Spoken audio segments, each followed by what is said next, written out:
Do you guys want to improve your map editor projects? Today we're going to be looking at 5 simple ways to make your cities and road setups a little more unique and interesting.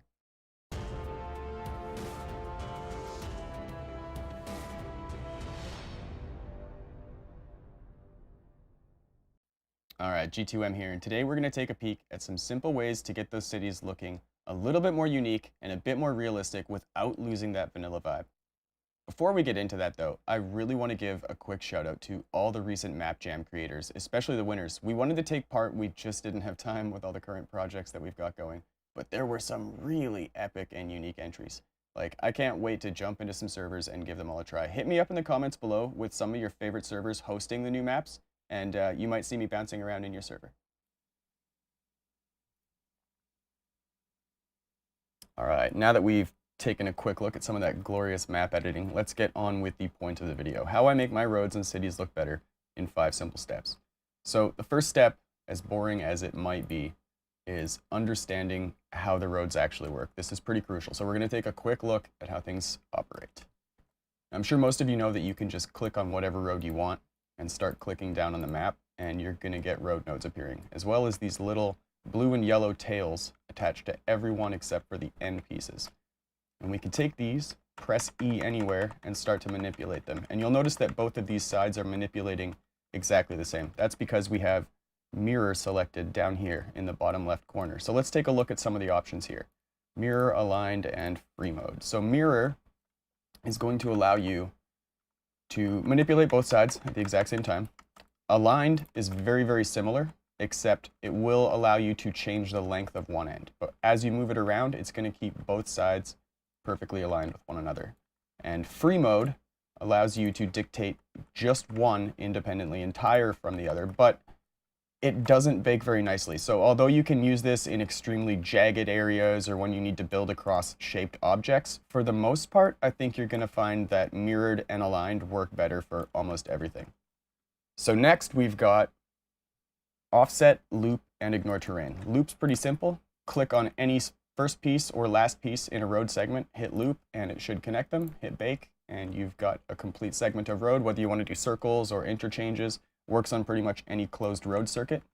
Next we have ignore terrain, which if we go over here and we grab this node and we try to put it up top here, it's just not going to go. But if we hit ignore terrain, now we can place it on top of objects. And we'll need to do this with every single node that we want to have on top of an object. But for most bridges, you should only need 2 to 4 of these. So it's not too bad. Next we have offset. You're going to use this a lot, I think. Any place where you have 2 roads overlapping where you want one to be higher than the other, you could add an extra node, stretch it out, click on that node specifically, and we're going to change the offset by 0.1 and hit bake again. So now this whole chunk of road is 0.1 higher than the rest. This chunk here, if we press F1 and remove our road nodes, we can see that there's texture flickering, and this is kind of ugly. So in situations like this, what I'll do is I'll select the flickering node, and I'll actually change the offset by negative 0.01, which is a super minor adjustment, but it should get rid of all the flickering that you're seeing. If you're building roads on hills, you might need to increase or decrease this value slightly, but I would suggest building on flat terrain until you get used to it, because building on hills can be quite complicated in comparison to stuff like this. So we know how the basic tools operate. We know how to place roads. We know how the offset tool works, loop tool, ignore terrain, all of these basics. Now let's check out the tools on the bottom right-hand side. Width is pretty self-explanatory. We can make our roads wider or skinnier by changing these values here. Height is not as self-explanatory. You would expect it to change how high off the ground your road is, but actually height determines what the texture looks like. So if we increase the value when we hit bake, it almost looks like we're zooming out. And if we decrease the value when we hit bake, it looks like we're zooming in. So let's put that back to maybe 12. 8? Yeah, 8 or 6 probably looks good. There we go. Now we've got the depth tool. The depth tool is what changes how high the road is off the ground. Typically, I will go with 0.25 to 0.3. This is so that you can bake pebbles and little details on the ground without having them pop up through your roads. So you'll notice the whole train track section here, this is all 0.3 until we get to this node where we raised it by 0.1. So it's actually at 0.4 in this location. You could use the offset tool here, but I would suggest just using the offset tool here on a node-to-node basis, because you're not going to need to change the height of your roads, hundreds of times throughout your map. So now that we've figured out the basic tools here, let's move on to step 2, which is going to be how I get my roads placed down nice and neat. So let's just delete this, because this is probably going to be in the way. And we'll go to object mode, and we're going to jump over to parking lines. Now I've already got some over here, so I'm just going to grab these ones, copy paste them over here, and we're going to increase the size because we want these grid segments to be about the size of a property.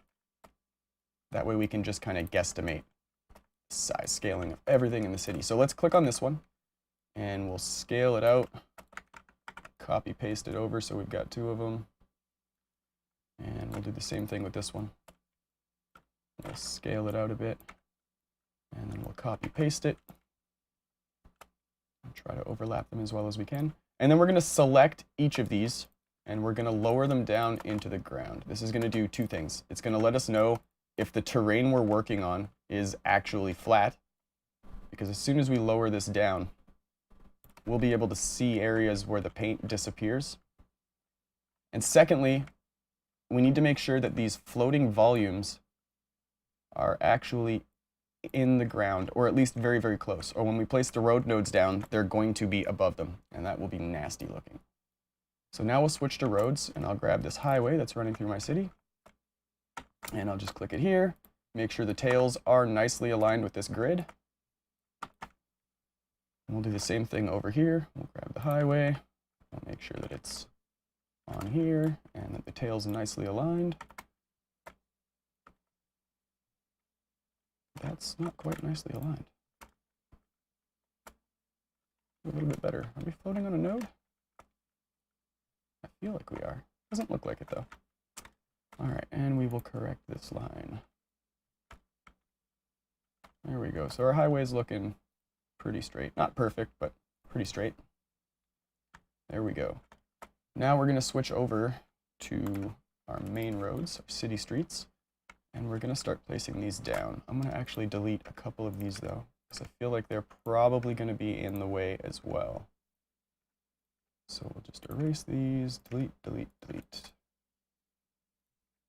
I probably should have planned this a little better and moved these somewhere else, but that's okay. It only takes a minute or 2 to delete them all. There we go. All right, so now let's just start placing down where we want these city roads. Oh, look at that. Here's our volume sticking up. That's what was causing our issue. Objects, parking line. Where are our arrows at? There we go. Let's bring that. Perfect. Back to roads. Select this node we're working with. And what we want to do is make sure that the spacing on these is pretty even. So we're going to go right in the middle of this grid. And then as we turn the corner, we're going to go right in the middle of the grid as well.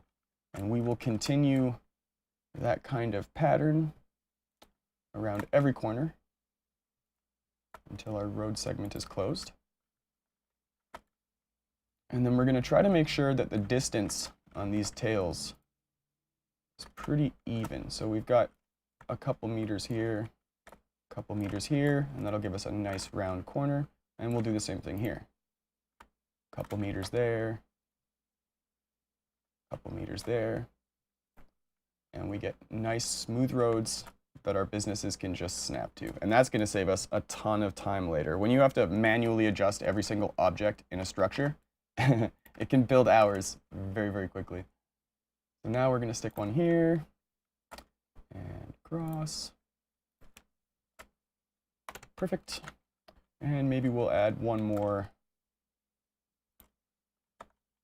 coming off here.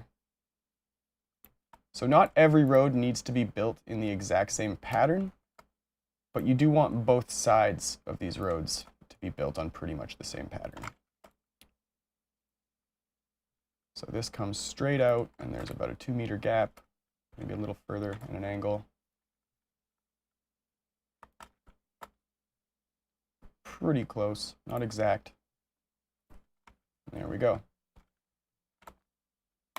So the third tip relates to design and symmetrics. Once we get this grid down and we're able to make everything look mirrored and symmetrical, it's going to be extremely tempting to just build everything in the city that way.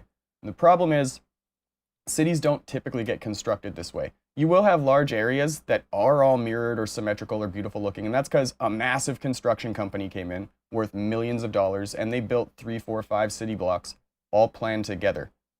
But other construction companies over time throughout the life of a city will build things as they're needed around those locations.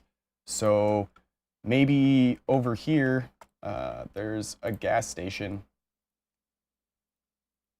So we'll add a small chunk of road here, and it doesn't have to be perfectly symmetrical. You might want to keep some straight lines just so it's not too ugly.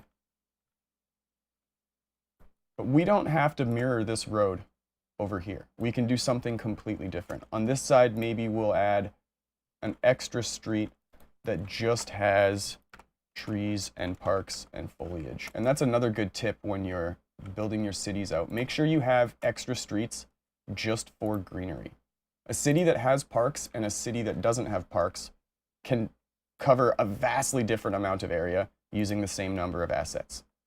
So you can make a way larger, way more interesting area just by having a couple streets that have parks and trees and things like that. So we can already see how building a little bit of an asymmetrical design around the mirrored area really starts to make the city look a bit more natural. Fourth tip is how I do my sidewalks. Now, these can be super daunting, but there's one main tip that you can use. Copy the placement of your road nodes for everything. So if we wanted to put a sidewalk around this main road here, and we weren't too worried about the other ones, what we would do is we would place our first node right here underneath this road node, and we're just going to do that same thing all the way around, copying the placement of those road nodes. Here, here, and here. And then because this is on the outside of the road, we're just going to make the tails a little bit wider than the road nodes. And this should line everything up pretty well. If you haven't baked the roads yet, you should be able to clearly see this line where the roads are going to bake. So you can tell pretty easily if these sidewalks are going to be lined up. Hit bake. And did we change the width of that? We must have. Let's bring that back down to 2.25. Oops. There we go. Much better. So we can already see how this lines up pretty perfectly. And you'll want to go along the edges, just make sure you don't have little gaps or areas where the sidewalk is sticking too much onto the road. And it's pretty much the same method for doing the sidewalks on the inside of a road, except when you're placing the nodes down, your tails are just going to be slightly thinner because you're doing the inside. So we'll make this one about here, and we'll do the same thing with this one, maybe about here. Bake, and there we go. Sidewalks are pretty much done on this area. One thing you are going to want to keep in mind is all these little outlying roads here, all these structures that you're going to put down with parking lots.